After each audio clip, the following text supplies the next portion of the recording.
రాసిన రెండవ గ్రంథము 24వ అధ్యాయము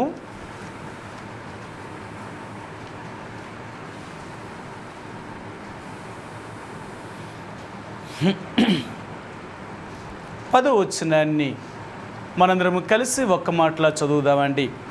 మనందరం కలిసి ఒక్క మాటలా చదువుదాం.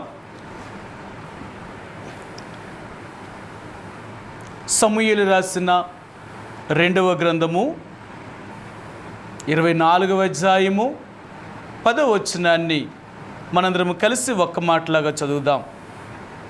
జనసంఖ్య చూచినందుకై దావీదు మనసు కొట్టుకొనగా అతడు, నేను చేసిన పని వలన గొప్ప పాపము కట్టుకొంటిని, నేను ఎంతో అవివేకినై దాన్ని చేసి తిని, యెహోవా కరుణించి నీ దాసుడినైన నా దోషమును పరిహరింపమని యెహోవాతో మనవి చేయగా. ఈ రాత్రికాల సమయంలో చదువుబడిన లేఖన భాగాన్ని దేవుడు దీవించునుగాక. ప్రార్థనకి వెళ్ళే ముందుగా మరి దావీదు చేసిన ప్రార్థన ఇక్కడ దేవుడు ఈ రాత్రి మనకి జ్ఞాపకం చేయాలనుకుంటున్నాడు. ఆయన ఈ రాత్రికాల సమయంలో ప్రార్థనకి వెళ్ళే ముందుగా దేవుని యొక్క ప్రజలుగా ప్రార్థనా సమయానికి లేక ప్రార్థనా కూడికి ఎప్పుడొచ్చినా లేక ఎప్పుడు దేవుణ్ణి ప్రార్థన చేసినా మనం మొట్టమొదటిగా మనల్ని మనంగా సరిచేసుకొని ప్రభు యొక్క సన్నిధిలో ప్రార్థించేవారిగా ఉంటాం.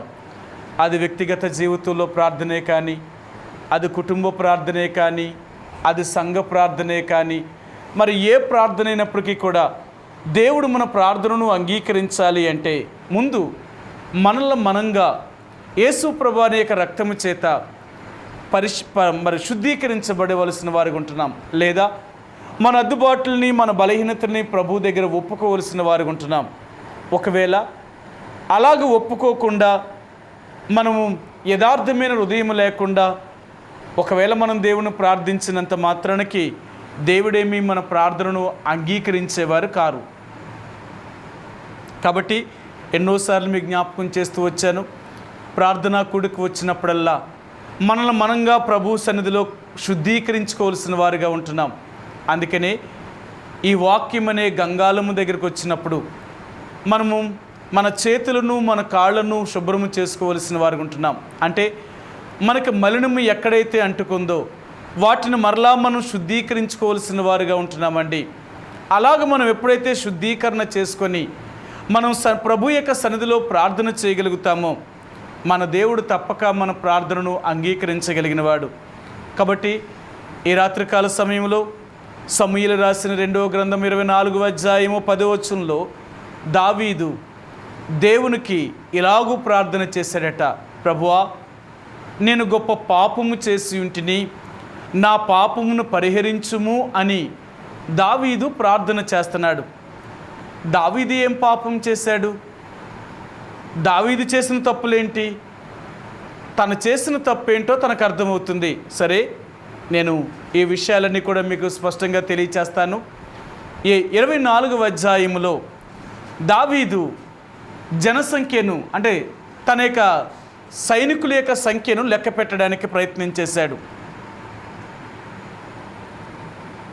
ఆ దాంట్లో తప్పే ఉంది? ఇప్పుడు చాలాసార్లు తన దగ్గర బలం ఎంత ఉందో తను చూసుకోవడంలో తప్ప అదేం తప్పేం కాదే.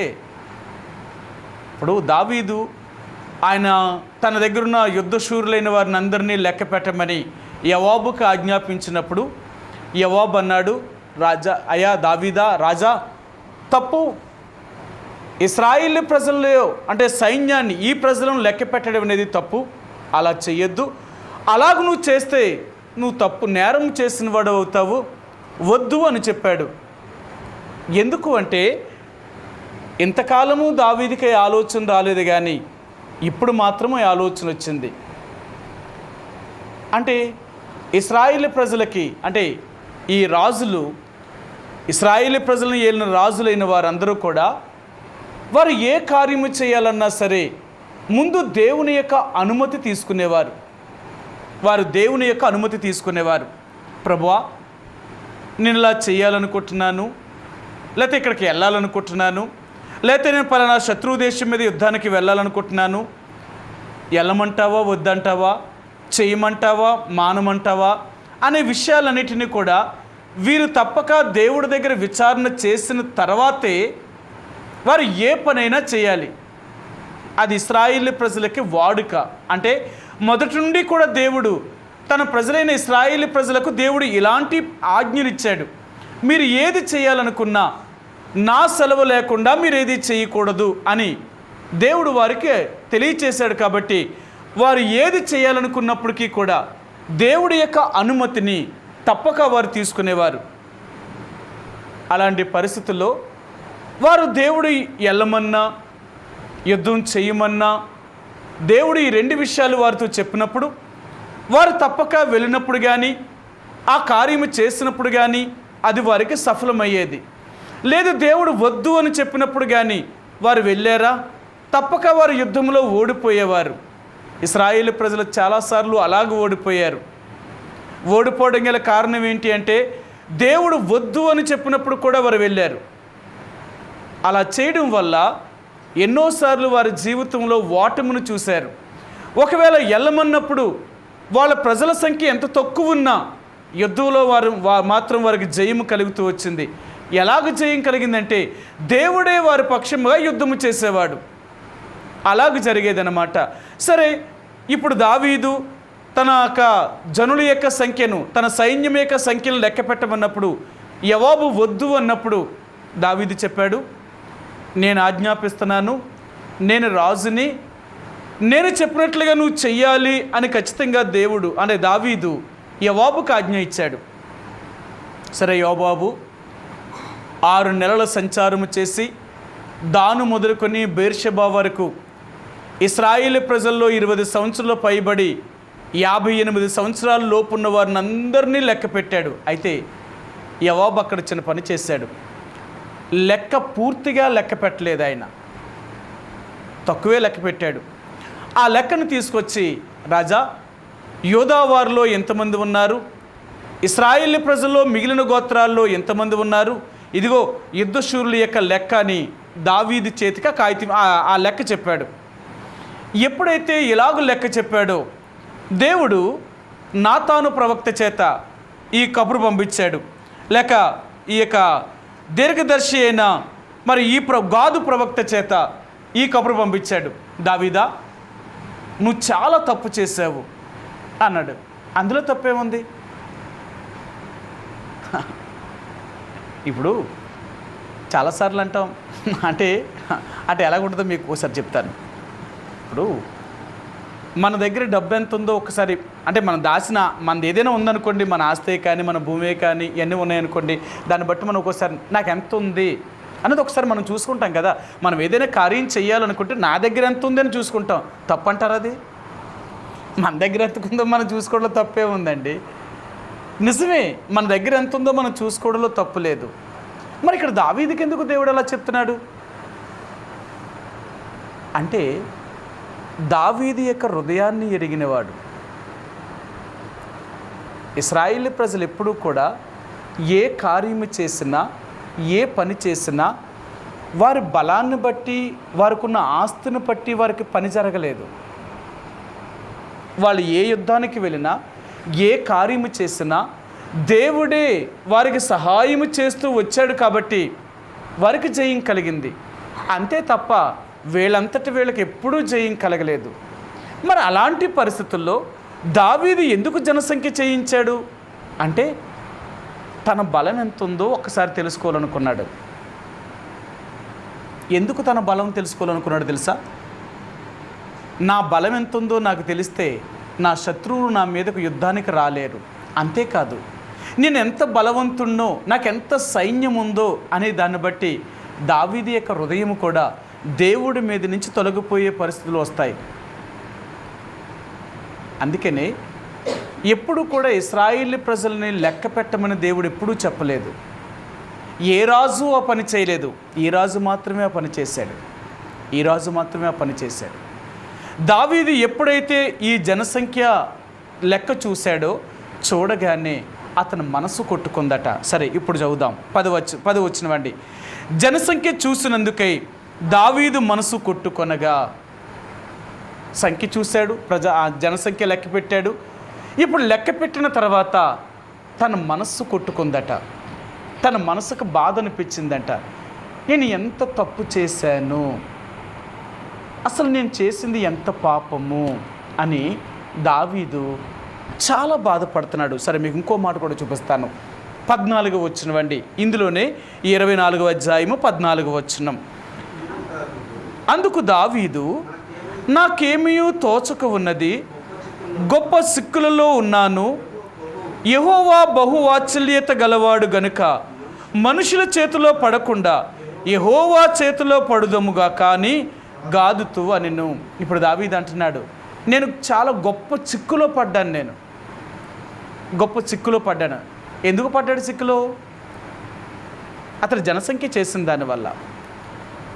అతను బలం ఎంత ఉందో అతను చూసుకోవడం తప్ప, అతను సైన్యం ఎంత ఉందో అతను చూసుకోవడం తప్ప అంటే దేవుని యొక్క వాక్యానుసారంగా లేక దైవ పద్ధతి ప్రకారంగా అది తప్పే, అది తప్పే. కారణం ఏంటంటే, దావీదు జనసంఖ్యను ఎప్పుడైతే ఆ సంఖ్య చేశాడో, తనకి ఎప్పుడైతే అలా తన బలాన్ని లెక్క పెట్టుకొని చూసుకున్నప్పుడు తన మనసు దేవుడి మీద నుంచి పోతుంది. ఇశ్రాయేలు ప్రజలకు దేవుడు మొదటి నుంచి ధర్మశాస్త్రాన్ని 2 ప్రతులు రాసేవాడు. ఒక ప్రతేమో ప్రధాన యాజకుడి దగ్గర ఉండేది, ఇంకొక ప్రతేమో రాజు దగ్గర ఉండేదన్నమాట. రాజు ఎప్పుడూ కూడా దేవుని యొక్క ప్రతిని ఆయన చదువుతూ ఉండాలి. ప్రతిరోజు కూడా అతను రాజ్య పరిపాలన చెయ్యాలి అంటే ఖచ్చితంగా ఆ పతిని తప్పక అతను తెలుసుకోవలసిన వాడు ఉంటున్నాడు. అందుకని ద్వితీయోపదేశకులు అంటున్నాడు, ఈ పతిని తప్పక రాజు దగ్గర ఒకటి, యాజకుడి దగ్గర ఒకటి, ఈ 2 ఖచ్చితంగా ఉండాలి వారికి. అలాగ ఉన్నప్పుడు వారు దారి తప్పిపోకుండా ఉండడానికి మొదటి కారణం అన్నమాట. అందుకనే ఈరోజు మనం ప్రతిరోజు బైబిల్ ఎందుకు చదువుతున్నాం? బైబిల్ని మనం ప్రతిరోజు చదువుతాం కదా, ఎందుకు చదువుతున్నాం బైబిల్ని?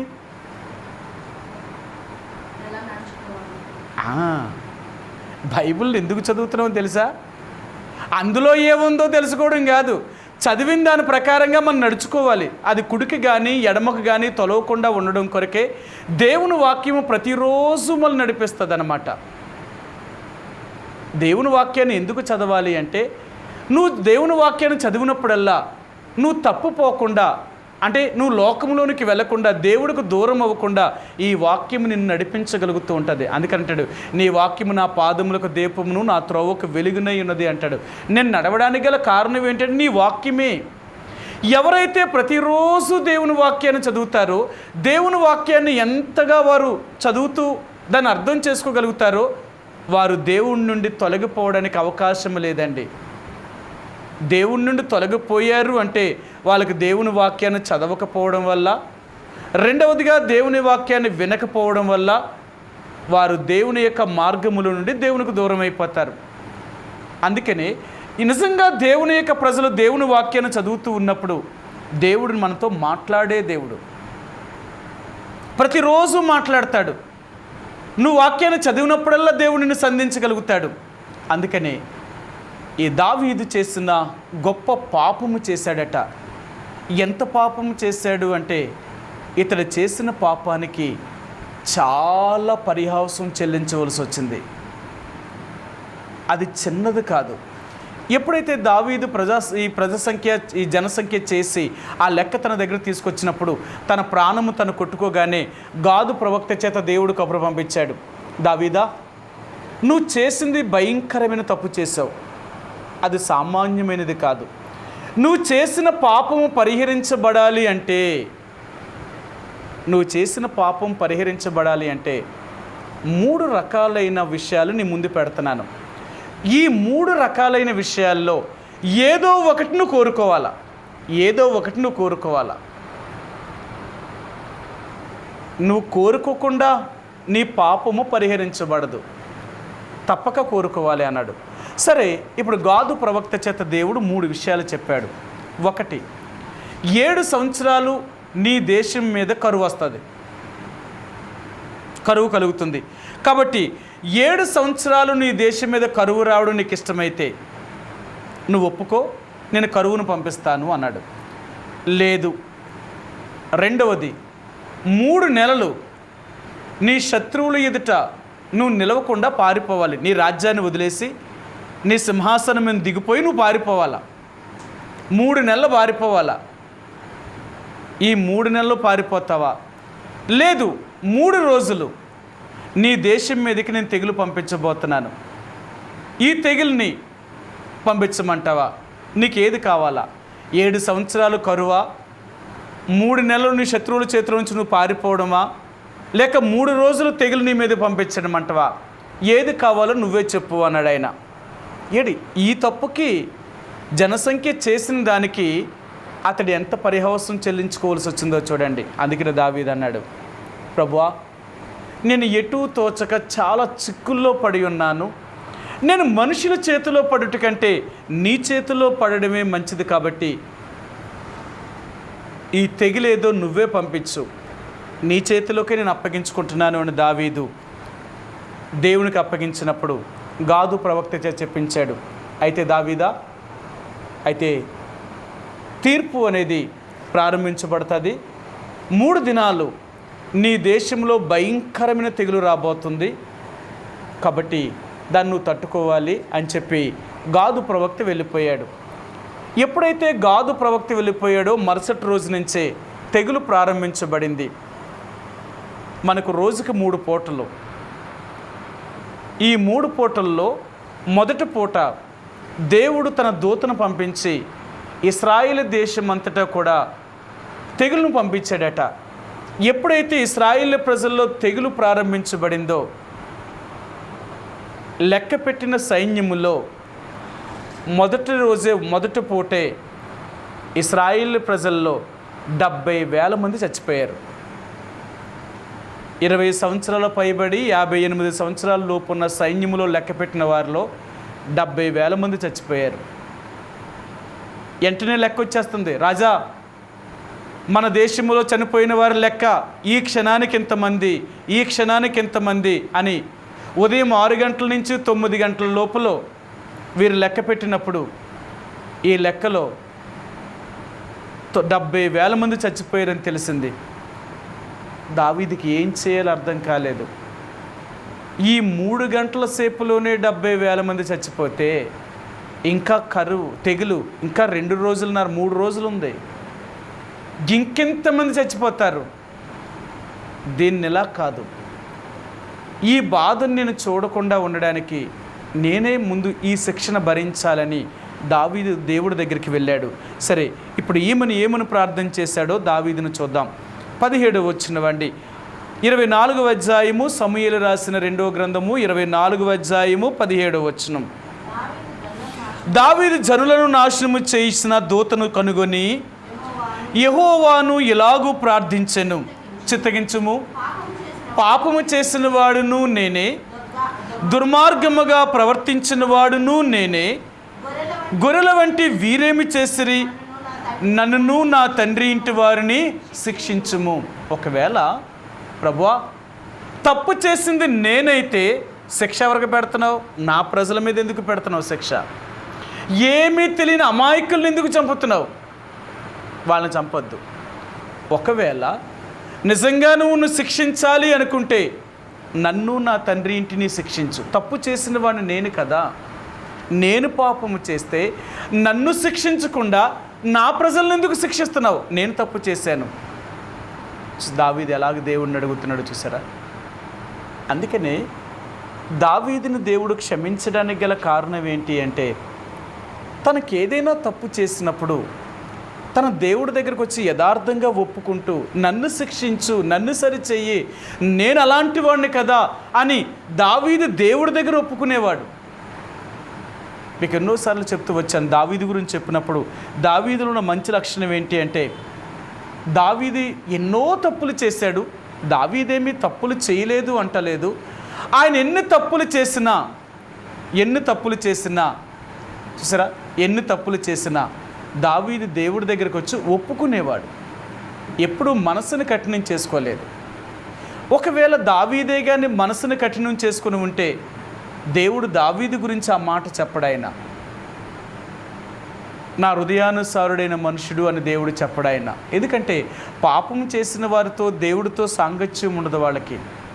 దావీదు యొక్క జీవితం ఏంటంటే తను చేసిన పాపాన్ని ఒప్పుకొని విడిచిపెట్టే స్వభావం కలిగిన వాడు కాబట్టి దావీదుని దేవుడు ఎంత ఎక్కువగా ప్రేమించాడు. ఆయన నా హృదయానుసారుడైన మనుషుడు అని చెప్పాడు దేవుడు. ఈ రాత్రి దేవుడు నీకు నాకు జ్ఞాపకం చేయాలనుకునేది ఏంటంటే దావీదు దేవుని దగ్గర ఎలాగూ ప్రార్థన చేశాడు. తను చేసిన పాపమునకై దేవుడి దగ్గర ఎలాగో క్షమాపణ అడుగుతున్నాడు.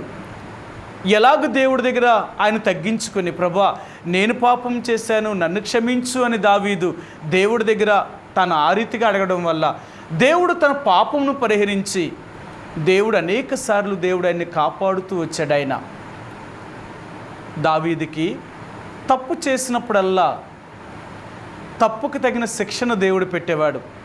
ఇది ఒకటి. రెండవది అంటే మొదటిది మీకు చూపిస్తాను.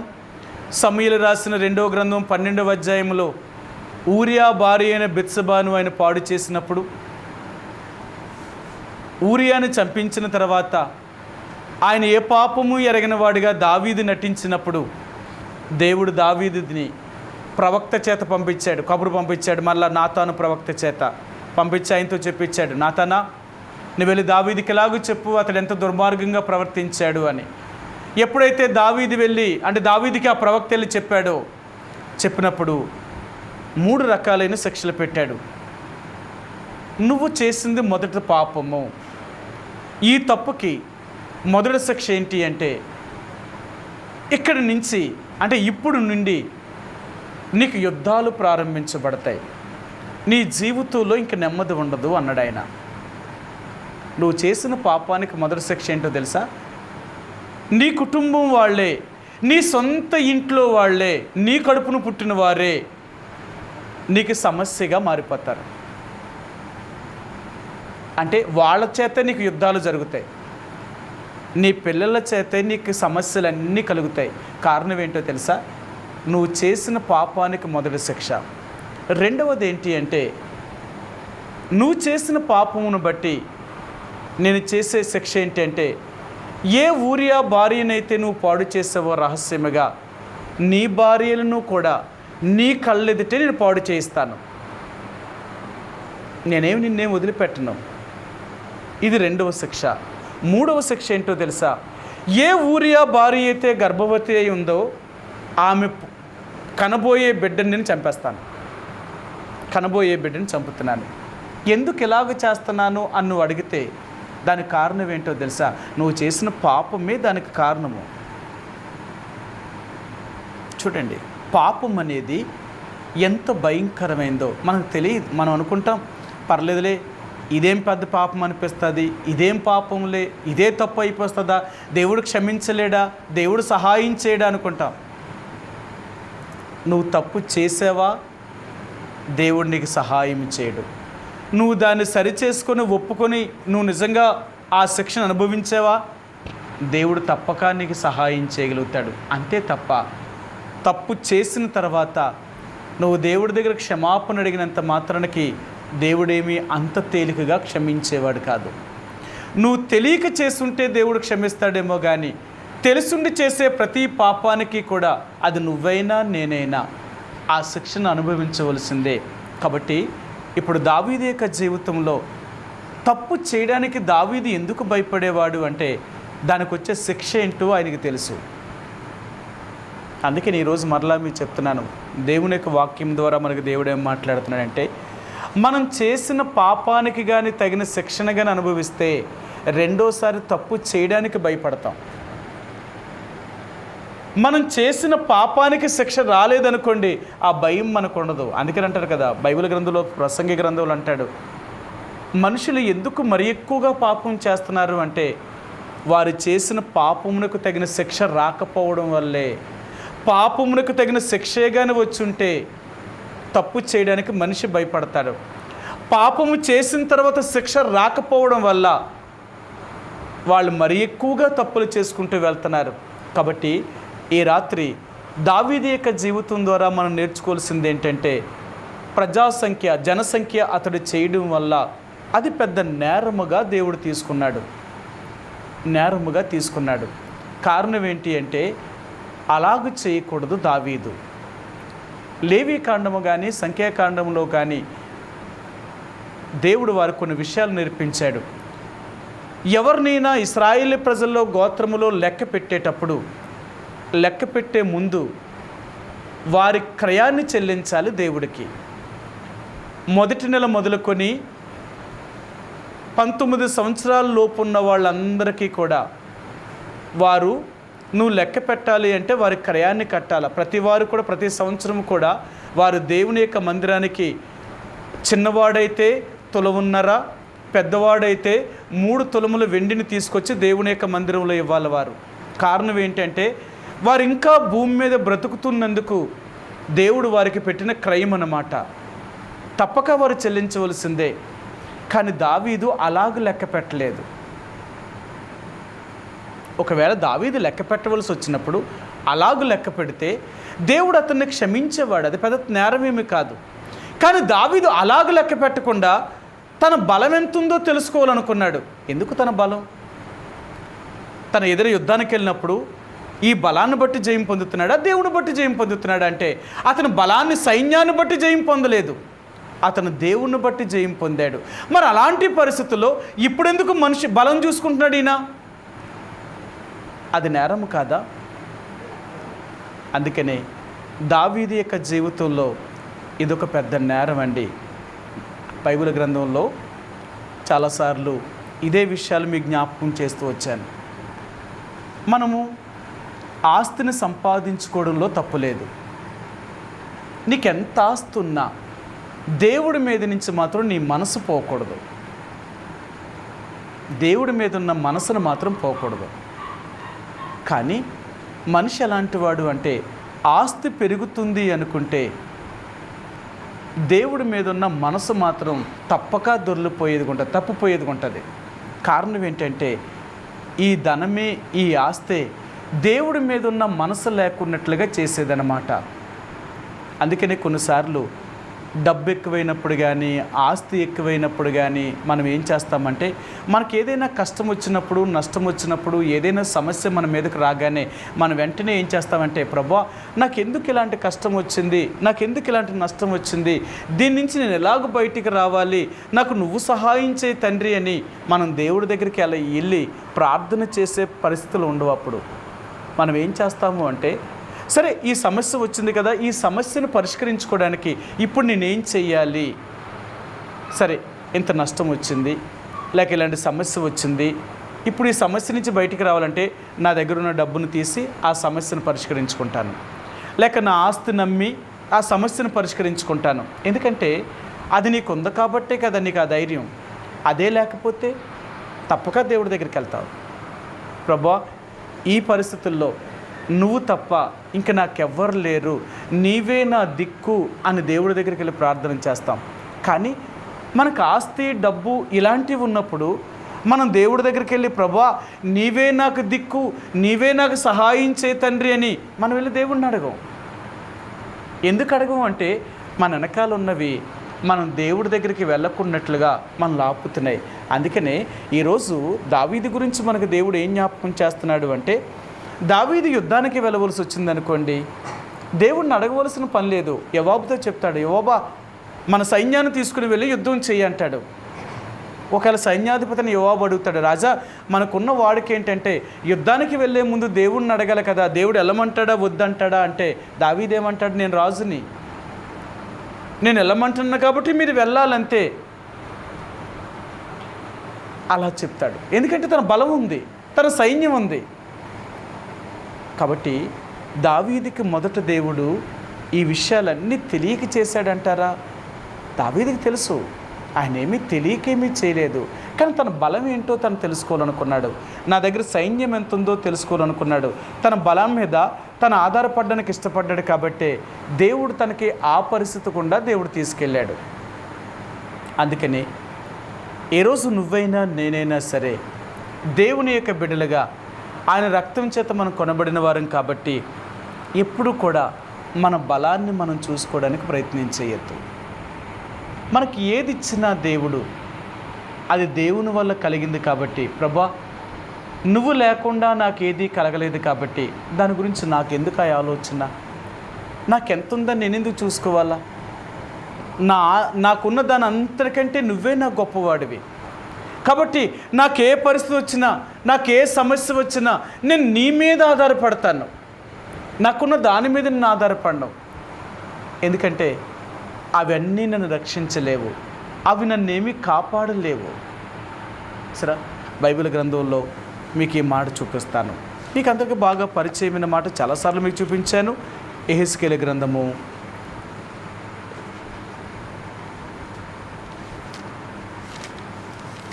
ఇక్కడ దేవుడు ఇశ్రాయేలు ప్రజల గురించి ఈ మాటను జ్ఞాపకం చేశాడు. ఆయనే జ్ఞాపకం చేశాడు. చూపిస్తాను. 7వ అధ్యాయము, క్షమించండి, యెహెజ్కేలు గ్రంథము 7వ అధ్యాయము 19వ వచనమండి. 7:19. తమ వెండిని వీధుల్లో పారవేయుదురు, తమ బంగారమును నిషిద్ధమని ఎంచుదురు. యెహోవా ఉగ్రత దినమందు వారి వెండియే గాని బంగారమే గాని వారిని తప్పింపజాలదు. అది వారి దోషక్రియలను విడవకుండా అభ్యంతరమాయన గనుక దాని వలన వారు తమ ఆకలి తీర్చుకొన జాలకపోవుదురు, తమ ఉదరమును పోషించుకొన జాలకపోవుదురు. దేవుని యొక్క ఉగ్రతే కానీ మన మీదకి వస్తే మన బంగారమే కానీ మన వెండే కానీ మనం సంపాదించిన మన ఆస్తే కానీ ఏది మనల్ని కాపాడదు, ఏది మనల్ని కాపాడదు. కాపాడేవాడు దేవుడు. అందుకని అంటాడు, మన ప్రాణాలని కాపాడగలిగిన వాడు మన దేవుడు. అంతే తప్ప మన డబ్బు, మన ఆస్తి ఇలాంటివి ఏమీ కాపాడు. అందుకే కదా అంటాం, చాలాసార్లు మనం చెప్తూ ఉంటాం, లోకంలో చెప్తుంటారు, డబ్బు ముఖ్యమా మనిషి ముఖ్యం అంటే ఏం చెప్తారండి? రూతమ్మ గారు, నా మాట అర్థమవుతుందా? డబ్బు ముఖ్యమా మనిషి ముఖ్యం అంటే ఏం చెప్తారు? ఏ రూతమ్మ గారు, డబ్బు ముఖ్యమా మనిషి ముఖ్యం అంటే ఏం చెప్తారు? ఈరోజు లోకంలో డబ్బు ముఖ్యమో మనిషి ముఖ్యం అంటే ఏం చెప్తారండి? మనిషి కంటే డబ్బే ముఖ్యం. ఈ రోజుల్లో మనిషి కంటే డబ్బే ముఖ్యం అంటున్నారు. కానీ డబ్బు మనిషికి సాటి కాదు. అర్థమైందా? మనిషి విలువ ఎప్పుడు తెలుస్తుంది అంటే మనిషి లేనప్పుడు తెలుస్తుంది. ఎంత డబ్బు ఉన్నా డబ్బు నీకు కూడెట్టదు, నేను లేవదీయదు, నీకు ఏ సహాయం చేయలేదు. అందుకన్నాడు డబ్బు కంటే మనిషే ముఖ్యం. మనిషి అనేవాడు ఉంటే నీ తోడుగా ఉంటాడు, నీకు సహాయం చేయగలుగుతాడు, అన్ని విషయాల్లో నేను ఆదుకోగలుగుతాడు. డబ్బు అన్ని విషయాలకి పనికిరాదండి. చాలాసార్లు అనుకుంటాం డబ్బు ఉంటేనే అన్నీ జరుగుతాయి అనుకుంటాం. డబ్బు ఉంటే అన్నీ జరగవు, కొన్ని జరుగుతాయి అంతే, అన్నీ జరగవు. కానీ ఈరోజు మనిషి దేని మీద ఆధారపడుతున్నాడు? డబ్బు మీద ఆధారపడుతున్నాడు. డబ్బు ఉంటే ఏదైనా జరుగుతుంది అనుకుంటున్నారు. అది సాధ్యము కాదు. అందుకనే దేవుడు అంటున్నాడు, ఈ లోకంలో ఉన్న డబ్బు నీ ఆస్తిని కాపాడదు, నేను కాపాడాలి. నేను నిన్ను కాపాడకపోతే నీ ఆస్తి అయినా నీ డబ్బు అయినా నీకు కలిగినది ఏదైనా సరే అది నీ ప్రాణాన్ని కాపాడలేదు. అందుకనే ఈరోజు దావీదు ద్వారా దేవుడు నీకు నాకు నేర్పించేది ఏంటంటే, ఎప్పుడు కూడా మన వెనకాలన్న మన ఆస్తిని చూసి మనం ఎప్పుడు కూడా గర్వించడానికి ప్రయత్నం చేయొద్దు.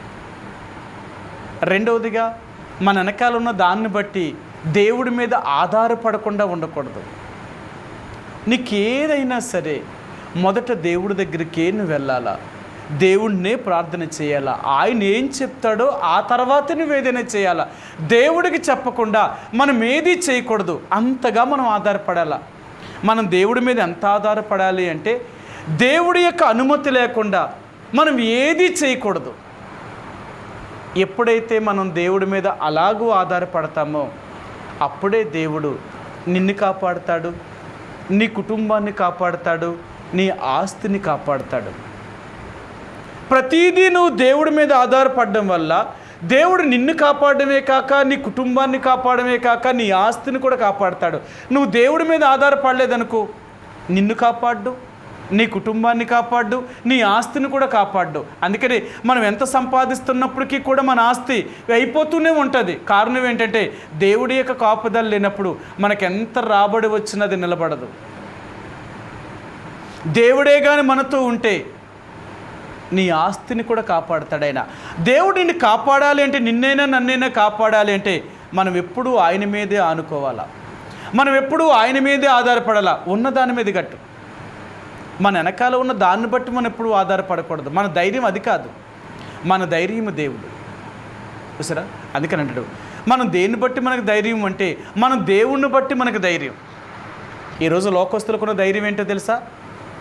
వాళ్ళ మేడలు చూసి, వాళ్ళ డబ్బులు చూసి, వాళ్ళ ఆస్తిని చూసి వాళ్ళకున్న ధైర్యం అంతానా. వాళ్ళ ధైర్యం ఏంటంటే మాకేంటి ఎంత ఉంది. కానీ మనకున్న ధైర్యం ఏంటో తెలుసా? అవేవి మాకు లేకపోయినా మాకు దేవుడే మా ధైర్యం. మా ధైర్యం ఏంటంటే మా దేవుడు. ఎందుకు అంటే మా దేవుడు మాతో ఉన్నాడు కాబట్టి మా ప్రతి సమస్యను పరిష్కరించగలిగిన వాడు, మా ప్రతి కష్టములో ఆయన మమ్మల్ని సమస్యలో తీర్చగలిగిన వాడు. అది మన ధైర్యం. అందుకని అంటాడు మన ప్రభువుని బట్టి మనకు కలిగిన ధైర్యం ఏంటి అంటే ఆయన బట్టి మనం ఏదడిగినా దేవుడిస్తాడు.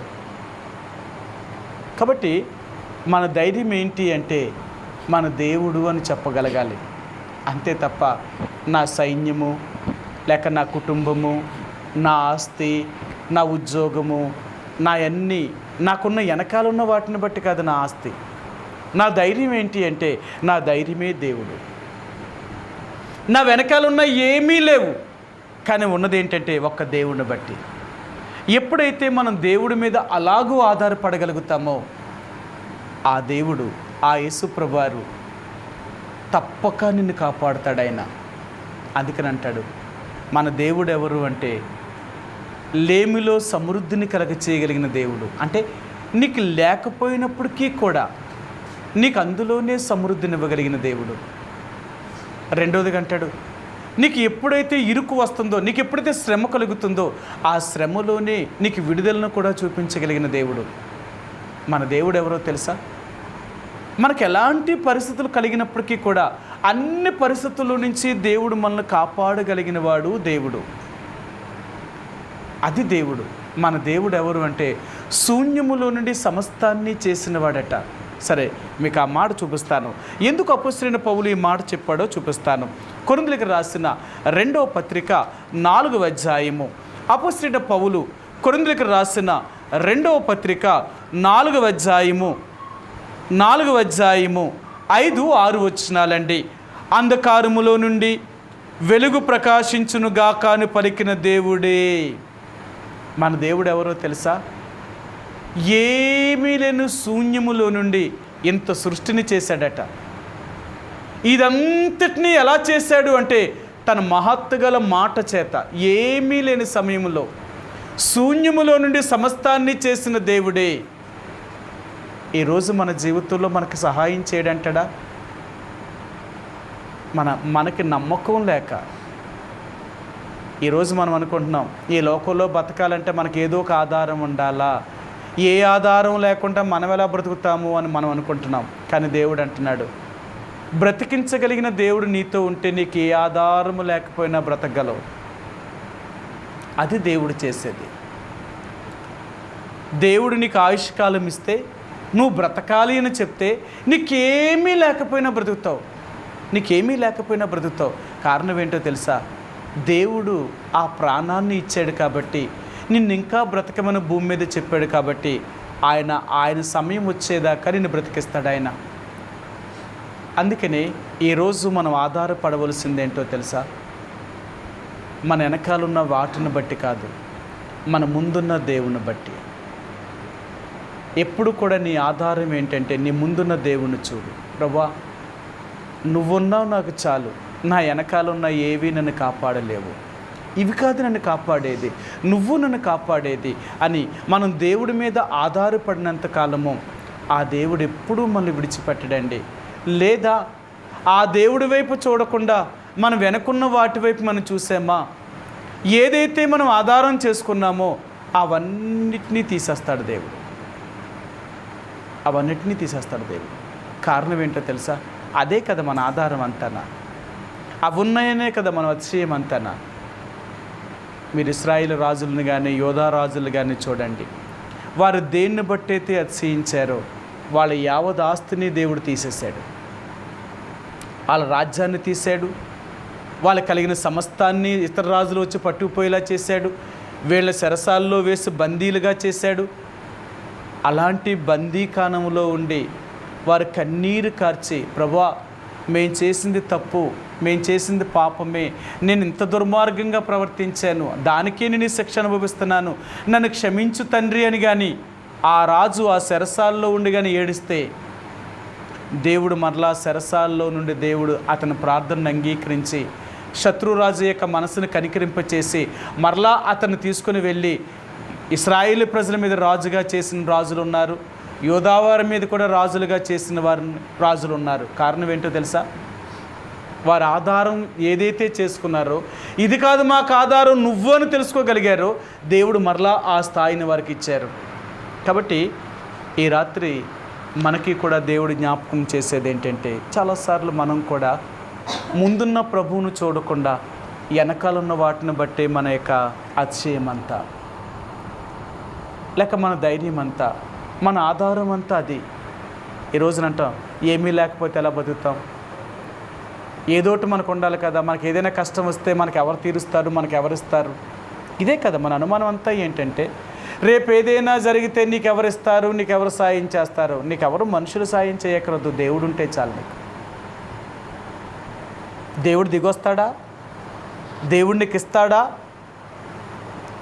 నిజంగా దేవుడి యొక్క శక్తి ఏంటో మనకు తెలుస్తా లేదు. నిజంగా దేవుడి మీద కానీ మనం ఆధారపడగలిగితే దేవుడు తప్పక సహాయం చేస్తాడు. ఆయన నువ్వు నేను నమ్మిన దేవుడు అందరిలాంటి దేవుడు కాదు. మనం నమ్మిన దేవుడు చాలా జీవము కలిగిన దేవుడు.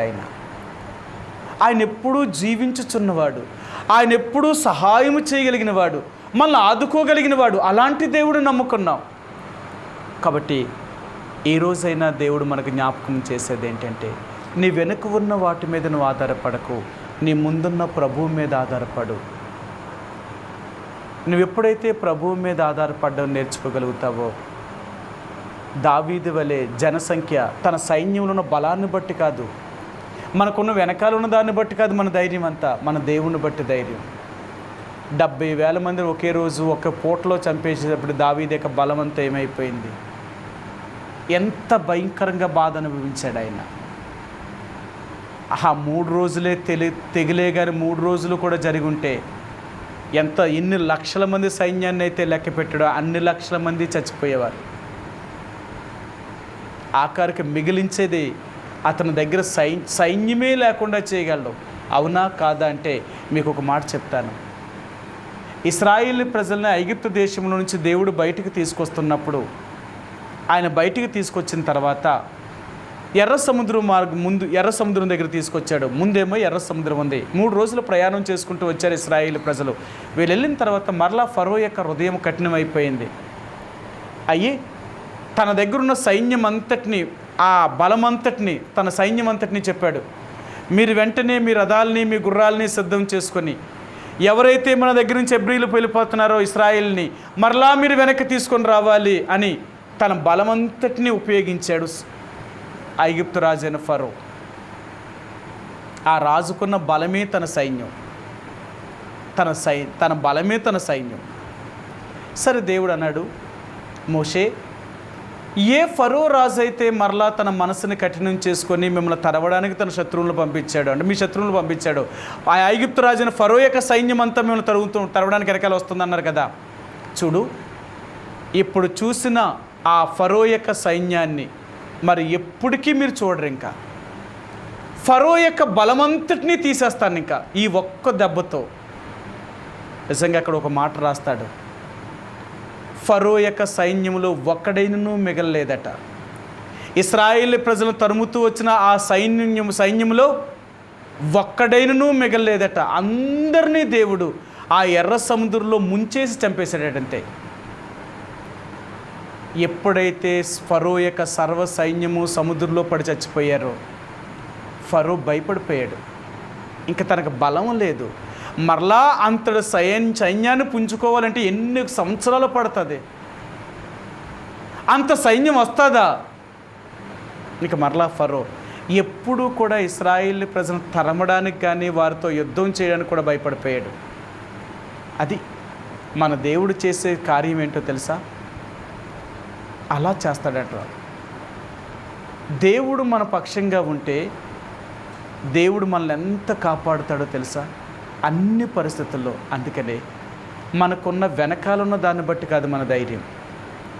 ఒకవేళ దాన్ని బట్టే మనం ధైర్యం తెచ్చుకుంటే అదే తీసేస్తాడు దేవుడు.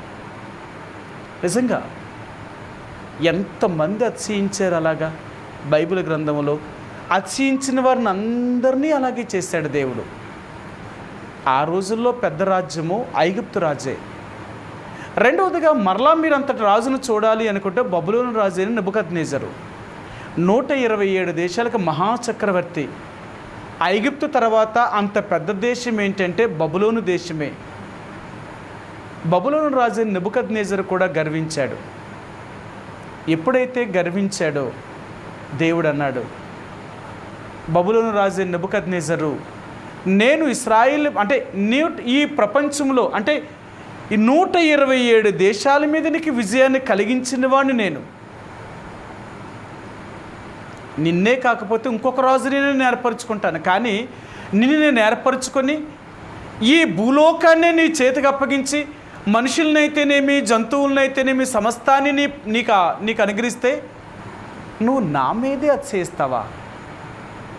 సరే, నేనెవరినో నీకు తెలియచేయాలి కదా, సరే నేను తెలియచేస్తాను అని 7 సంవత్సరాలు ఆ రాజుకి మానవ బుద్ధే లేకుండా చేసి అడవి జంతువులాగా తయారు చేశాడట. ఒక మనిషి జంతువు అయిపోయాడట. మహారాజు ఈయన ఒక జంతువులాగా ప్రవర్తించాడట. 7 సంవత్సరాలు అతడు అడవి జంతువుల మధ్య పడుకున్నాడు. అడవి జంతువుల వలె గడ్డి తిన్నాడు. అతని వెంట్రుకలు పక్షి వెంట్రుకల్లాగా అయిపోయాయి. అతని గోర్లు పక్షి గోర్లులాగా అయిపోయాయి. 7 సంవత్సరాల వరకు అతడు అడవి జంతువుగా మారిపోయాడంతే. 7 సంవత్సరాలైన తర్వాత దేవుడు మరలా అతనికి మానవ బుద్ధిని ఇవ్వగానే వెంటనే ఒప్పుకున్నాడు. సర్వాధికారి అయిన ప్రభువా, నేనెంత, నేనే పాటి వాడిని, నేను మానవుణ్ణి. నువ్వు తలుచుకుంటే మనిషిని జంతువుగా చేయగలవు, జంతువును మనిషిగా చేయగలవు. 7 సంవత్సరాలు అడవి జంతువుల మధ్య పడుకుని జంతువు వలె గడ్డి తిన్నవాడిని ఇప్పుడు మరలా నాకు మానవ బుద్ధి దయచేసావు. నువ్వేదైనా చేయగలిగిన దేవుడివి, నువ్వెప్పటికీ చిరంజీవివి, నువ్వెప్పటికీ జీవించేవాడివి అని ఆ రాజు మరలా తన తప్పును తను తెలుసుకొని దేవుడి దగ్గరికి వచ్చి సాగిలి పడ్డాడు. ఆయన ఇలా ఒకరు కాదు, మీరు బైబిల్ గ్రంథంలో ఎంతోమంది ఉన్నారు ఇలా. కారణం ఏంటో తెలుసా? వాళ్ళ వెనక ఉన్న దాన్ని బట్టి వారు అతిశయించారు, ముందున్న దేవుడిని బట్టి కాదు. అందుకని ఈరోజు దేవుడు అంటున్నాడు, మన వెనక ఎంత ఉన్నా, ఒకవేళ ఏది దేవుడిచ్చినా దాన్ని బట్టి ఎప్పుడూ మనం అతిశయించద్దు. ప్రభువా, ఈరోజు నేను ఈ స్థాయిలో ఉన్నాను అంటే దానికి గల కారకుడివే నువ్వు. ఇవన్నీ నాకు ఇచ్చినవాడు నువ్వు. నేను ఇచ్చిన దేవుడిని నేను ఎలా వదిలేస్తాను చెప్పు? అందుకనే నాకు వెనక ఉన్న వాటికంటే నాకు ముందున్న నువ్వే నాకు అవసరం. అన్ని పరిస్థితుల్లో, అన్ని సమయాలలో నేను నీ మీదే ఆధారపడతాను, నిన్నే నమ్ముకుంటాను, నువ్వు తప్ప నాకు ఏ ఆశ్రయము లేదు అని ఈ రాత్రి మనం ప్రార్థనకి వెళ్ళే ముందుగా మానవులుగా మనము కూడా అనేక సార్లు మన వెనక ఉన్న వాటిని బట్టి అతిశయించిన పరిస్థితులన్నీ సరిచేసుకొని, నష్టపోకముందే ప్రభు దగ్గర వాటిని సరిచేసుకొని ముందున్న ప్రభువుని వెంబడించడానికి ప్రభు సహాయం చేసేలాగా ఆ ప్రభువు మీద ఆధారపడడానికి ప్రయత్నించేద్దాం. ఎందుకంటే మనం మనుషులు, శరీరముతో ఉన్నవారు, ఎంతగా మనం వెనక ఉన్నవి వాటిని బట్టి అతిశయించకూడదనుకున్నా, ఆ ధైర్యాన్ని కలిగి ఉండకూడదనుకున్నా, కొన్నిసార్లు అలాంటి స్వభావం కలిగిన వారం కాబట్టి ప్రభువుని అడుగుదాం. ప్రభువా, నేను కూడా మనిషిని కదా, మానవుని కదా, ఎన్నో బలహీనతలు అద్దుబాట్లు కలిగిన వ్యక్తిని, నన్ను క్షమించు అని ప్రభు దగ్గర మనం సరిచేసుకొని ప్రభు యొక్క సన్నిధిలో మనం ప్రార్థనలోనికి వెళదామండి. ఈ రాత్రికాల సమయంలో కొద్ది సమయం సంఘం యొక్క పరిచర్య కొరకు, మరి ప్రార్థనలో గడుపుదాం. ఈ సమయంలో చెదిరి ఉన్న పరిశుద్ధుల కొరకు ప్రార్థన చేయండి. అలాగే బలహీనంగా ఉన్న అనారోగ్యంతో ఉన్న వారి కొరకు ప్రార్థన చేయండి. మనం ఎంతోమంది రక్షణ లేని వారు ఉంటున్నారు, వారి కొరకు ప్రార్థన చేయండి. నమ్మకంగా సేవను చేస్తున్న దైవ సేవకుల కొరకు ప్రార్థన చేయండి. బలహీనంగా అనారోగ్యంతో హాస్పిటల్ ఉన్న రోగుల కొరకు ప్రార్థన చేయండి. మరి అలాగే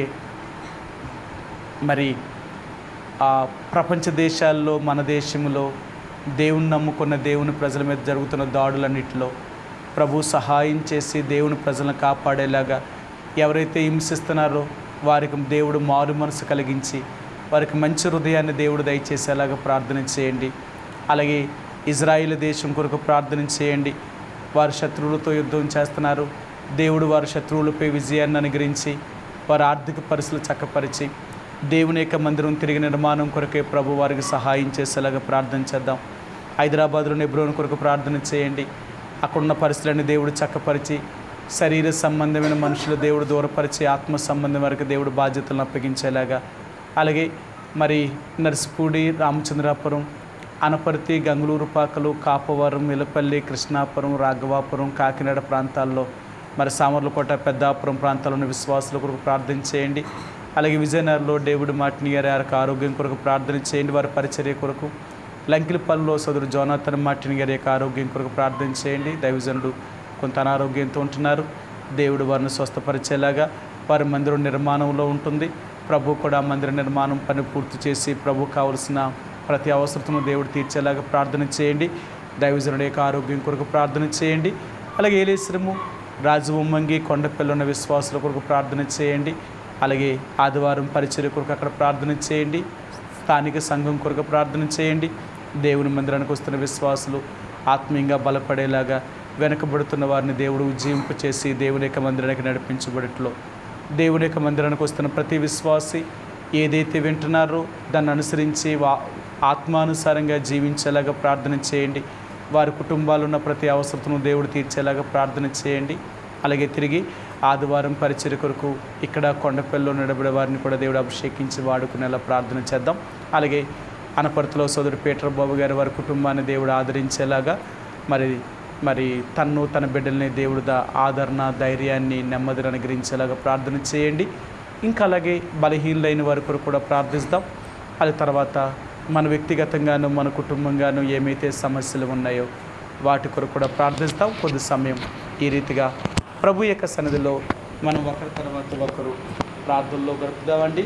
ఆ రీతిగా కొద్ది సమయం ప్రార్థనలో కొనసాగుదాం. ఆ రీతిగా ఒకరి తర్వాత ఒకరు ప్రార్థనలో